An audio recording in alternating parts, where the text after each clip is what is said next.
You're listening to the Archaeology Podcast Network. You're listening to the Archaeology Show. TAS goes behind the headlines to bring you the real stories about archaeology and the history around us. Welcome to the podcast.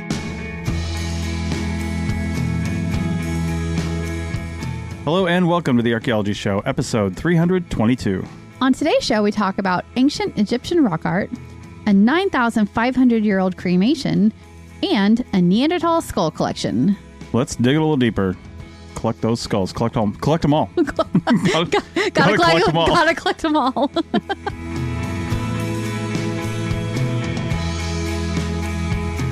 Welcome to the Archaeology Show. Hello. All right.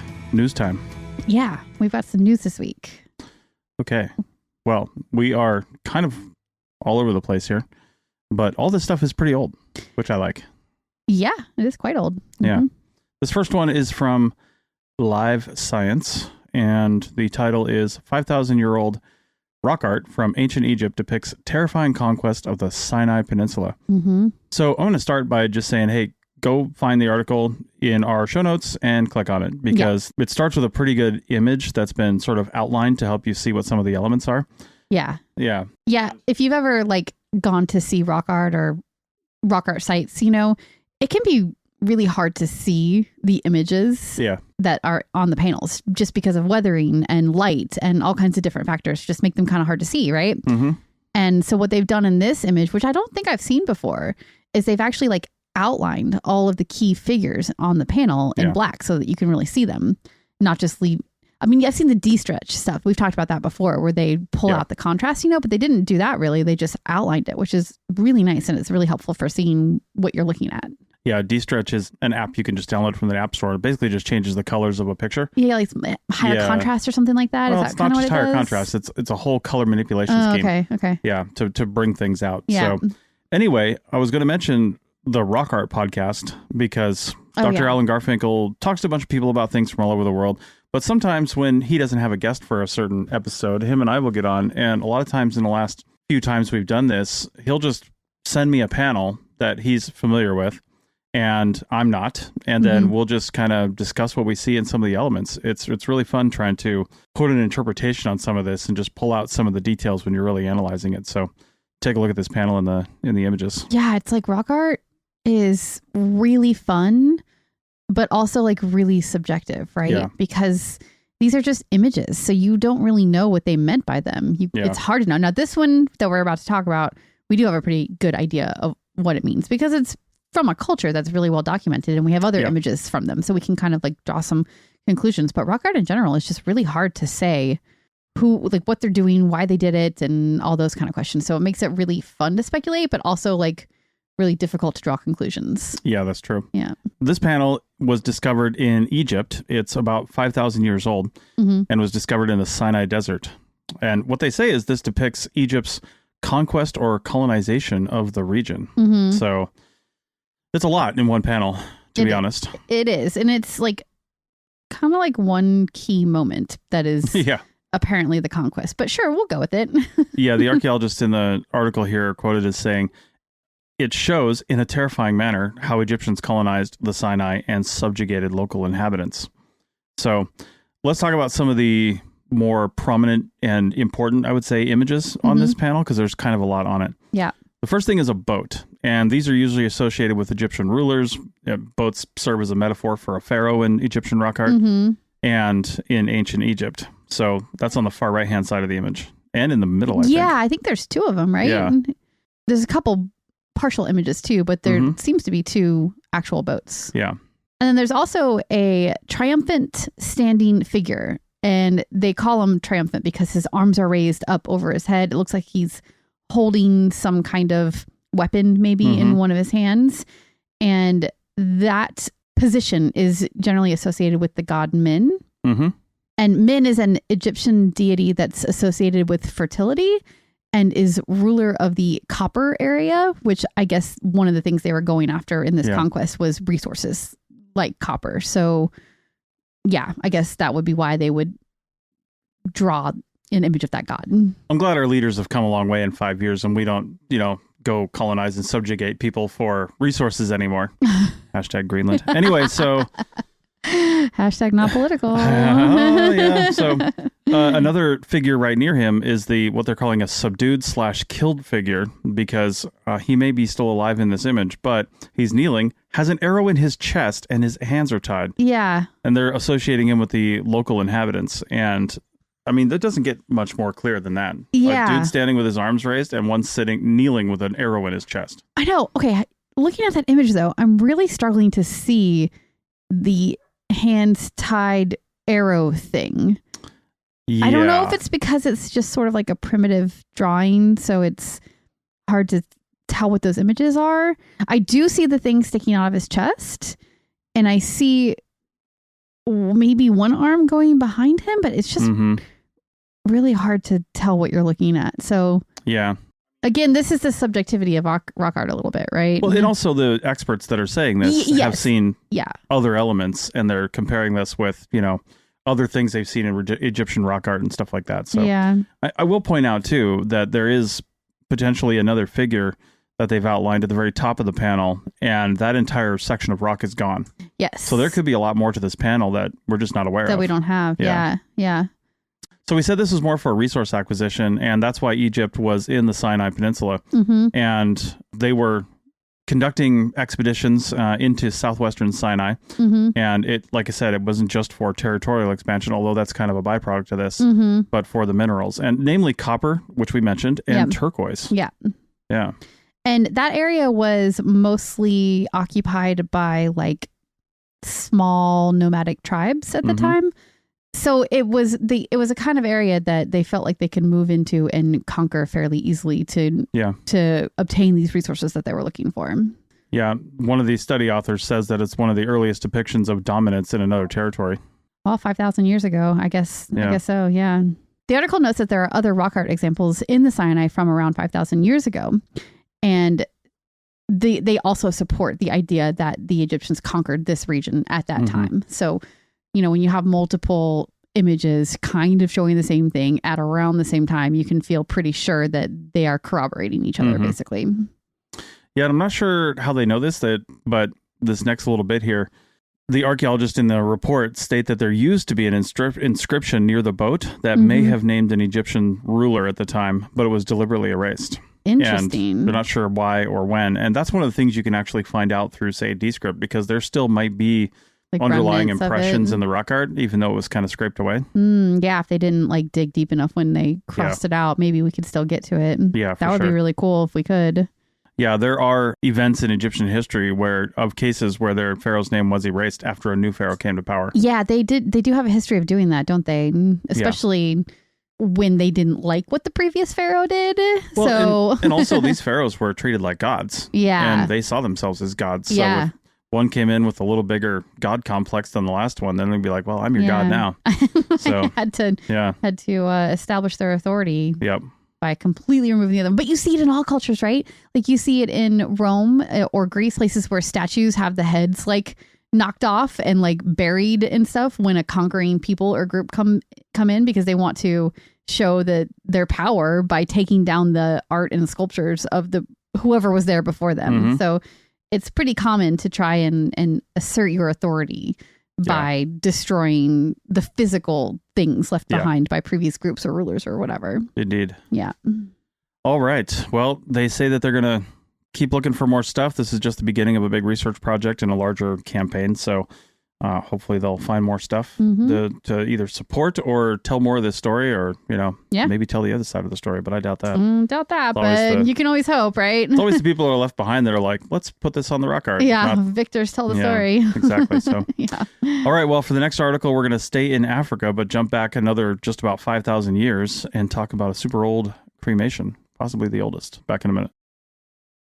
Welcome back to the Archaeology Show, episode 322, and I have to take a moment right now because I was taken to task by one of our longtime listeners to the Archaeology Show for not talking about ancient aliens for episode 321 because I said, there's no rockets or, anything like that because 321 blast off.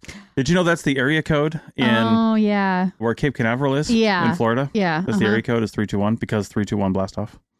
Yeah. So anyway, I was taking a task for not taking that opportunity to say it was aliens. So I'm going to do that now. Okay, sure. I think I missed that email, but yes. Also, I might as well take a moment now, too, to mention another longtime listener to the show and frequent commenter, sending us emails all the time, which are great. He was actually a little bit confused and wanted more information on stratigraphy because we had a Strat Chat episode and he's like, what's a strat? Well, how do you determine that? What's going on there? Oh, yeah. We didn't really explain stratigraphy. Yeah, we didn't really do that. Yeah. Okay. And I'll just talk about it real quick because we actually use the word almost a little bit incorrectly in several circumstances because stratigraphy means layers of usually soil. Like soil stratigraphy is what you're usually talking about. Yeah. So if you look at the cross section, if you were to take a bulldozer and take a huge chunk of dirt out and then jump down in that hole and look at the wall, you're looking at a top layer with like grass and leaves and stuff on it. And then you're looking at a layer underneath that. And then there could be another layer underneath that. And they're very distinct. They're usually very distinct layers of soil because they're different geological time periods. Different things formed these layers. Yeah, they can be wildly different colors. They can be wildly different textures. Yeah. Some can have inclusions. Some might not. They might be much smoother. Like you can have lots of different things going on in this stratigraphy. I mean, maybe at one point in time, this place you're standing on was underneath a lake. And that lake was around for 2,000 years, and these little sediment deposits cause these little layers. And maybe there was a volcanic explosion, and there's an ash layer. You know, those are all stratigraphy. Yeah, and sometimes they are very subtle too, and you need a really well-trained eye to see the difference in the different strats. Yeah. So that can be a complicated part of understanding an archaeological site. But the other impact to an archaeological site, stratigraphy speaking, is that the people might have created stratigraphy that they left behind. Like a hearth would be seen directly in the stratigraphy, which is going to come into play here in this article. That's kind of why we're talking about it. Yeah. But you would see direct evidence. You'll see a dark, layer of soil if there's a lot of fire activity that was human related or not human related too, which is just another question to answer. Like, why did this fire happen? Was it natural? Was it not natural? So this stratigraphy is very interesting and can tell you a lot about a site, and it can also just like make a lot more questions too. Yeah, and for various research reasons, you'll dictate your methodology in your research plan. But archaeologists will sometimes dig stratigraphically, which means you're going to take everything out in a strat and record it all together as one strat, basically. But if the strats are really deep, you might actually go within maybe 10 or 20 centimeter levels within those strats, right? Yeah. So you're going to say, well, this was all strat A, strat B, strat C, or however you're going to label those. And then say, this is strat A1 and the first 10 centimeters, strat A2 and the next 10 centimeters, something like that. So it really just depends on your research methodology and the area and how and why you're going to do that, right? Yeah, exactly. So there is no real one answer or one method. It really just depends on the area and what you're doing there. So, and if you have no idea what we're talking about, go back and listen to our Strat Chat episode.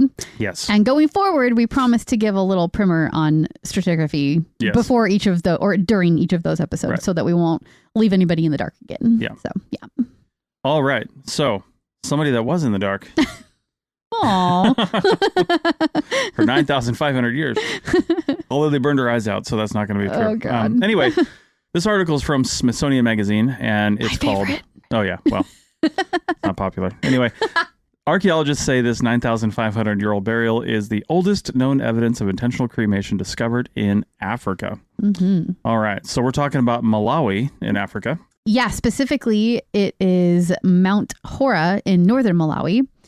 And Malawi, for those that don't know, is a landlocked country in southeastern Africa. I didn't know that. I had to look it up, which is why these notes are in here right now. Yes. And it sits east of Zambia, south of Tanzania, and north and east of Mozambique. And if you're still lost geography-wise, just head over to the map real quick because the countries there's just a lot of countries in that area, but that's what we're talking about. Yeah, I was in Tanzania once. You were indeed. I was right next to Malawi. Oh, you don't say. Yeah. Oh, yeah. Have you mentioned that before? I don't know if you've talked about that in my life. Yeah. Just like I've been to Peru. Yes. Talk about that. Search for the Field Archaeologist Survival Guide on Amazon. And you can download my book. Oh my God. It actually probably only mentions that once when I talk about field schools. Yeah. Anyway. All right. So these remains belong to the Stone Age, and that is a very simple term given so people can understand what that means. But the Stone Age is a different time period in different areas. Yes. It just means they hadn't really got into metal production or anything like that. Yeah. Because you get into the Metal Ages after the Stone Ages. And given that this is 9,500 years ago, it makes sense that this would be not a surprise. Stone tools only, so the Stone Age. Yes. So when somebody says they're going to beat you back to the Stone Age or something, then you're going to Malawi. Well, in this case, yeah. Yeah. Yeah. But the person we're talking about was a middle-aged woman and possibly represents, as the article title indicates, the earliest known evidence of intentional cremation in Africa. I love how they say intentional cremation because I'm sure plenty of people burned alive accidentally. Yeah, that certainly would have happened in terrible tragedies for sure. But it also may be one of the world's oldest known in situ cremation pyres for an adult. That's why I found this really interesting, because I think burning as a burial tradition is pretty common in lots of different cultures around the world. I mean, everybody knows that body's going to stink and rot. Yeah. You got to take care of it. Yeah, exactly. So it's kind of practical, but also part of their ceremonial rituals or whatever. But to have the pyre left behind too. Yeah. So it's almost like to have the pyre with the remains, they would have had to allow the body to burn and then just walk away. Yeah. Or I guess cover it up, maybe cover it up right where it was and then walk away. Could be. But either way, leaving the whole thing untouched. That felt very cool and unique to me. So this burial was found at a site that they ended up calling Hora 1. It might be Ora. I'm not sure if that's a silent H or however that's pronounced. It means hour in Spanish, this is not a Spanish-speaking country, so I don't know. Definitely not. No. But it's a hunter-gatherer site, and that's generally what you're going to find in Stone Age locations is hunter-gatherers. Yeah. Used for burials for a long time, between 16,000 and 8,000 years ago. So that she wasn't the only person buried there. No, that's a huge span of time. 8,000 years? That's crazy. Yeah. Previous burials at Hora 1 were complete skeletons, making the large ash layer, which is about the size of a queen-size bed, by the way. So this supposed pyre is highly unusual. Yeah. To be both burned and also, not a complete skeleton like the others. So they dated this one through radiocarbon dating, and that's where they get the 9,500 year ago time frame. Yeah. Analysis suggests the woman was, and I love this phrase, physically active, just under 5 feet tall, and burned at temperatures of at least 1,000 degrees Fahrenheit. I'm like, those all shouldn't really be in the same sentence. They really anyway, shouldn't. Yeah. So they're describing her attributes, and then also burned at 1,000 degrees Fahrenheit. Well, that's what they can tell from looking at her skeleton. Yeah. So some of those things are her physical attributes, and some of them are what happened to her after she died. Well, and you might be wondering, how do we know that? Because, scientists have burned bodies at different temperatures to see what that looks like. Yep. And you know what the effects of certain temperatures will have on certain elements of the human body, from teeth to the bones to different parts. And it's just, when you see this, you're like, okay, well, this had to have burned at least this temperature because we see this happening. Couldn't have burned higher than this because this didn't happen. Yeah. And, that's how we look at it. And then there's enough of her left. You can tell that she didn't burn completely because they can see microscopic cut marks on the bones indicating that some flesh may have been removed before or during the cremation. I'm like, during, Jesus, that's brutal. I'm like, did they eat that flesh? Let's not. No. Because during cremation is just cooking. No. After the fire's out, that's cremation. No. There is no evidence for that. During cremation is just, let's bake. Zero evidence for that. We are not going to go there. No, sir. No, sir. There's no evidence of that. There's not. But there are cut marks. But that is interesting. I mean, why are there cut marks? Listen, flesh was removed. Yes. Before or during. You can tell that it was removed after she was dead. So, well, yeah, I'm not saying she was alive. No, that's what I mean. Like, so it was after she was dead. So they're doing it for some specific reason. What is that reason? I suppose you do have to consider cannibalism as a possibility. You kind of do, though. You have to, but there's no evidence for that. Yeah. But there's also no evidence for anything else either. Like if it was some kind of weird ritual, maybe they were carving symbols into her skin and that ends up looking like carved off flesh. Like there could be some like decorative reasons that they were doing it. I think they can tell because there's no healing involved, right? Well, but to the marks. Oh, yes. Yeah. But those marks could have been flesh removal, or it could have been just markings into the flesh too, is what I'm saying.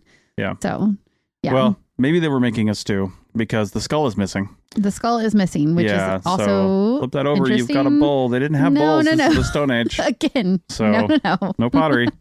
Anyway, yeah, we're not saying there was cannibalism. Nobody said that. We're not. But you also can't not talk about it. So. You can say it's possible. Listen, people are hungry. And when you're hungry and you're like, I mean, that doesn't smell bad. Boy. So anyway, the skull was missing though. Yeah. And they said they believe it was deliberately moved, which all these little indicators here tell me that there was a significant amount of bones left. Yeah, which means I think that 1,000-degree fire is not enough to truly burn a human. So, truly not. Yeah, you have a lot left. Yeah, a lot of her, probably all of her flesh burned and things like that. But but the bones need so much intense heat for a really long time. And if you're like, how do they know it wasn't violence or cannibalism that removed the head or caused the skull to be removed? And they just literally said cannibalism. The reason they would know that is because, I mean, if somebody was to literally lose their head in a battle or something like that, you're going to see some trauma, some violent removal of the skull. But if she was in the process of being burned or on the pyre and they sort of gently with stone tools removed her head, that's going to look very different. And it could be that after the flesh burned away, they removed the skull at that point too. They don't really specify. And actually, I would be interested to know, because I would think that they'd be able to tell that potentially by looking at where it would have joined the neck if it was removed because the bones had disarticulated after the flesh burned away, or if there were cut marks there. They don't really talk about that, but that would be interesting to know. Yes. And another couple interesting points is this cremation, it's not like cremations today, which I don't know how long they take, but I'm guessing maybe only a couple hours at best, if not way less than that. I think so, because they have such a hot fire. These official cremation places, they might just have that fire burning all the time. I don't really know how that works. Like if you're doing lots of cremations, I guess, does the fire ever go out? But anyway, they found the bones in 2 clusters, the remains, suggesting the body was actually moved during cremation. So they're like, oh, crap, move it over. But because they said it would have required significant effort using an estimated 70 pounds of wood and grass and burning for hours or days even. Yeah. I mean, burning a body is hard. I listen to a lot of true crime podcasts. I've listened to accounts of failed efforts at burning human bodies. This is why we need to be a video podcast, because I'd be blinking right now to try to signal my distress. Are you doing this one? Yeah, I'm doing the hand symbol. The hand signal to save me. No, I find human violence super interesting, both in the past and in the present. So it's just so interesting. The things that people do to each other is crazy and terrifying. But anyway, that might make me crazy. That's fine though. It might, actually. But what I do know is that it takes a lot of fuel and a lot of time and a lot of heat to burn a body. And, they might have found that one part was burning hotter than another, and they moved part of her remains to help it burn better. Who knows? But yeah, definitely somebody was tending this fire, though, to keep it alive and keep it burning. So that's just another interesting thing here. Like, they didn't just set it on fire and walk away. Somebody was in charge of making sure this thing kept going and that it did what they wanted it to do, which is its care and interest and something that we don't know exactly that they put into this cremation. For sure. Yeah. Before this discovery, Africa's oldest known burned human remains dated to about 7,500 years ago, with confirmed cremations only around 3,300 years ago. So they did find, again, burned human remains, but then they weren't sure if that was a cremation or not. And they had confirmed ones 3,300. So, I mean, this just says, with the, I would say, relative sophistication of this one from 9,500 years ago, that this wasn't their first rodeo. Oh, definitely not. Yeah. It couldn't have been. Yeah. I mean, it could have been a developing idea, though, because the fact that there's so much of the bones intact still, and that they moved the body multiple times. The skull is missing. Like, they could have been experimenting with different types of burial rites. So and that there's only one of them too is also interesting. Like, was this person more important? Is that why she got this really special burial? Maybe she was in trouble for some reason. Maybe there was a negative reason why they decided to treat her remains in this manner. Who knows? We don't know, but it's really interesting to speculate and think about it. Possible they just haven't found everything too. That's true. Yeah. Yep. They're still going. Yep. So globally, older cremations do exist. This isn't the oldest in the world. Lake Mungo in Australia has some older ones, but adult in situ pyres are extremely rare. So this is unique in that respect. Repeated fires at the site suggest long-term cultural significance and a strong attachment to this place among hunter-gatherers. Oh, yeah. For also the fact that there are 8,000 years worth of burials at this site, like clearly they were returning over and over. So this is some kind of importance here for sure. And researchers believe the discovery reflects advanced belief systems and social complexity in these early hunter-gatherer communities. And I'm like, yeah, duh. It feels like every single discovery just adds to this idea that they're more complex than they have given credit for in the past by past researchers. And just as we find more evidence, it's clear.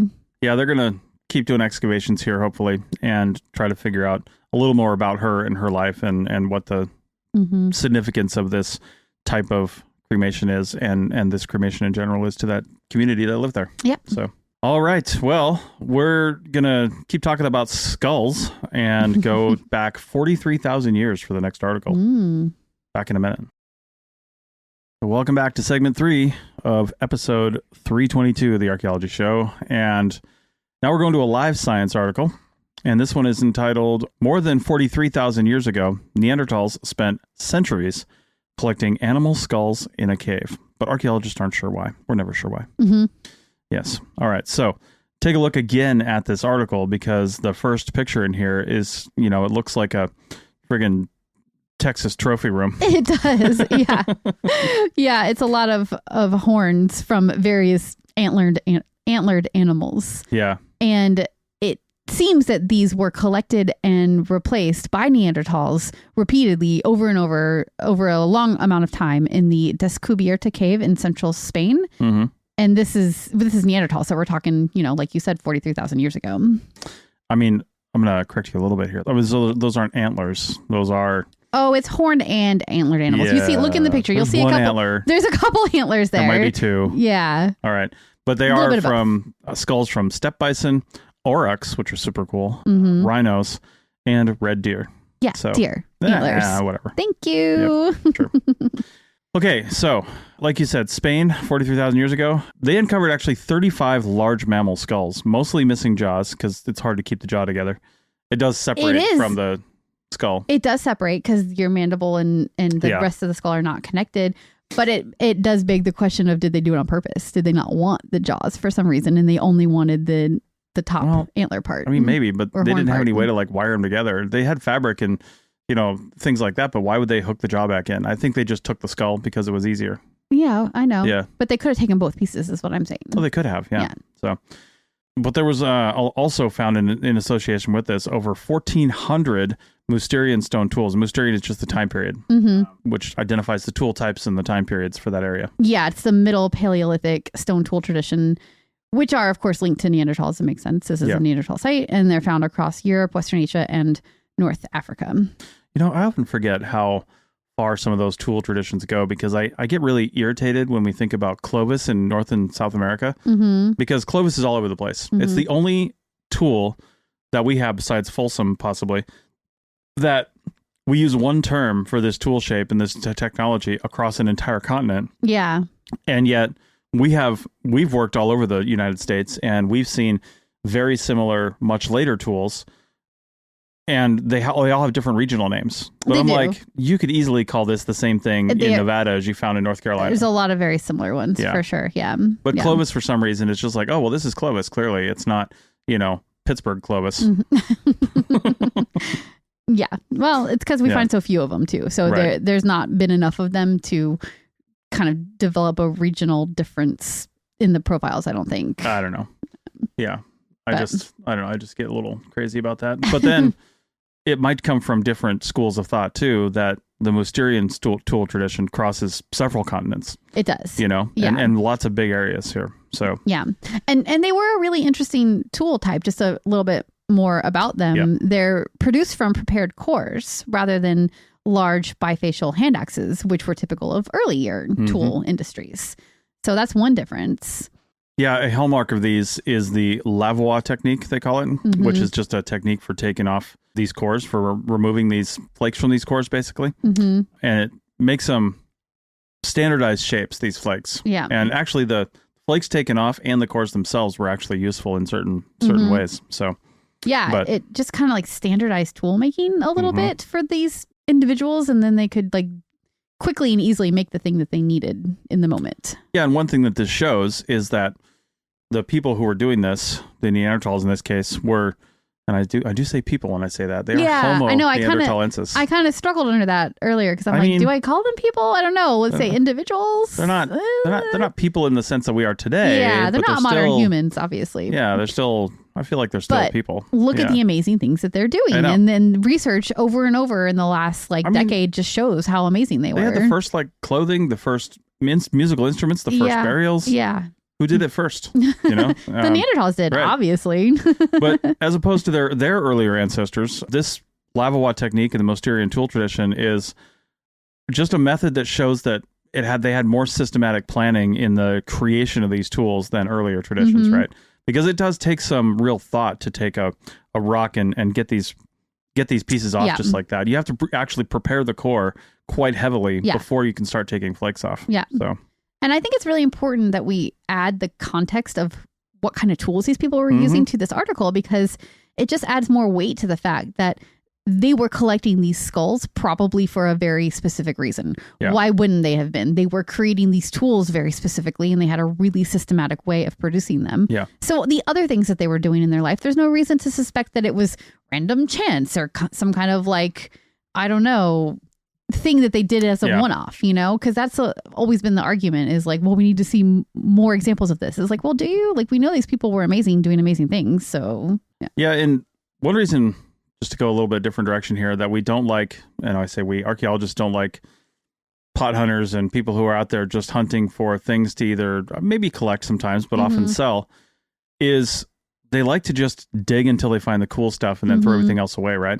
Well, this cave deposit, like a lot of cave deposits, has jumblings in and around itself with the natural rock falls that come down from the cave and cultural deposits. Yeah. And so the researchers here had to really carefully dig through all this stuff, documenting everything they found in 3 dimensions, measurements, photographs, everything, so they could create this distinction in their layers between geological processes and human activity.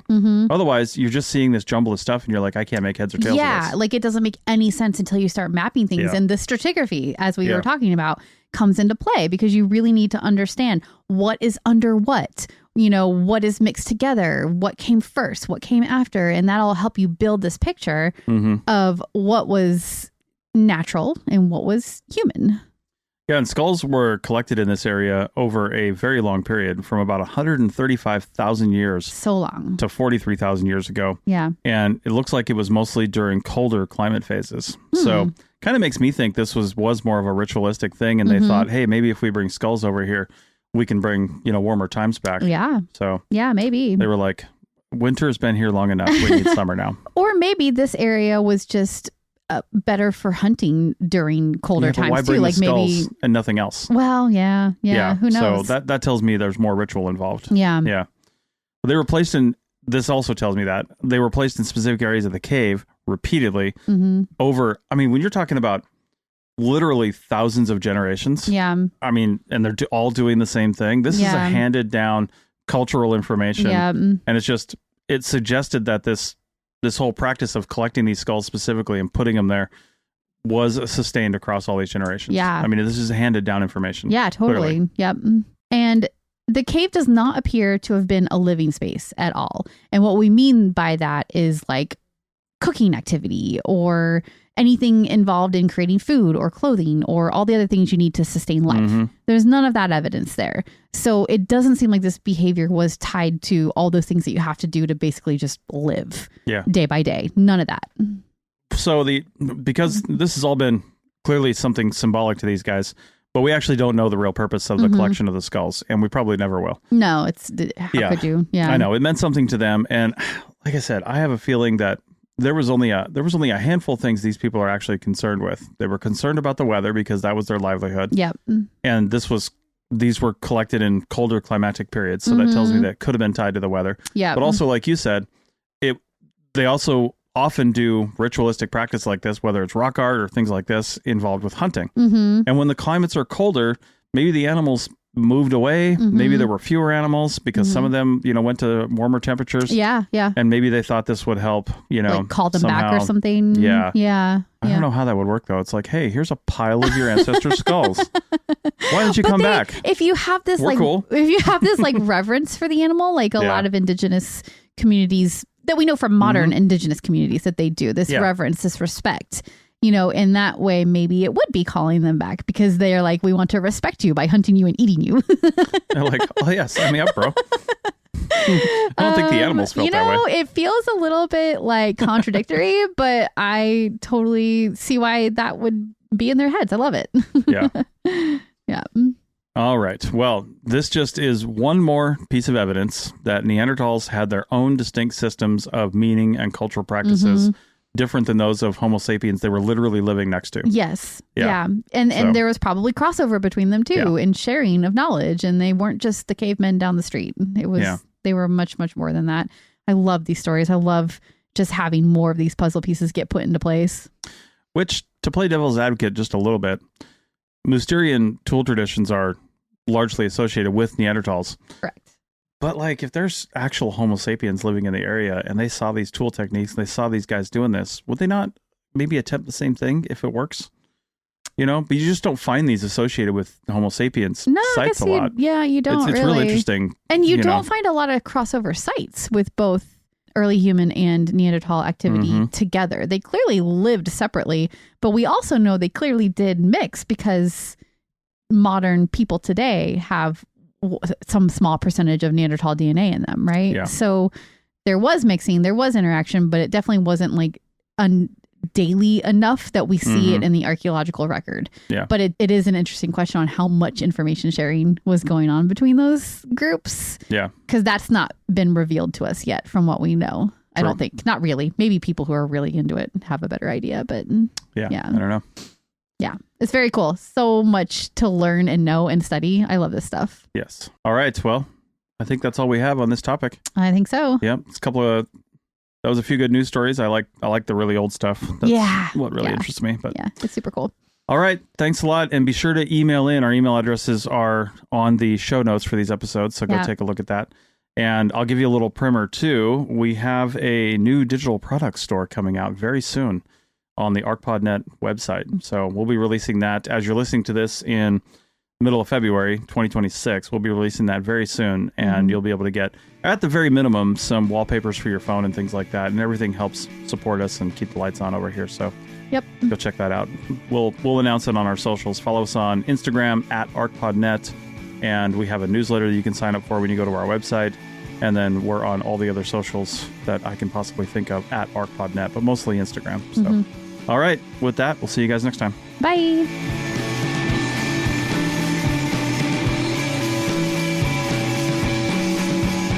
Thanks for listening to The Archaeology Show. Feel free to comment and view the show notes on the website at www.archpodnet.com.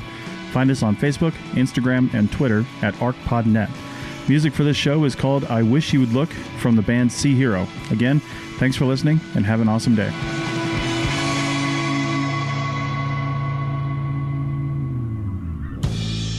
Thanks for listening to this podcast. The Archaeology Podcast Network's chief editor is Rachel Roden. Our executive producer is Ashley Airy. Our social media and newsletter coordinator is Matilda Siebrecht. The APN was founded by Chris Webster and Tristan Boyle on December 1st, 2014. We're supported by our amazing podcast hosts, many volunteers, and listeners like you. Check out membership at www.archpodnet.com/members. This has been a presentation of the Archaeology Podcast Network. Visit us on the web for show notes and other podcasts at www.archpodnet.com. Contact us at chris@archaeologypodcastnetwork.com.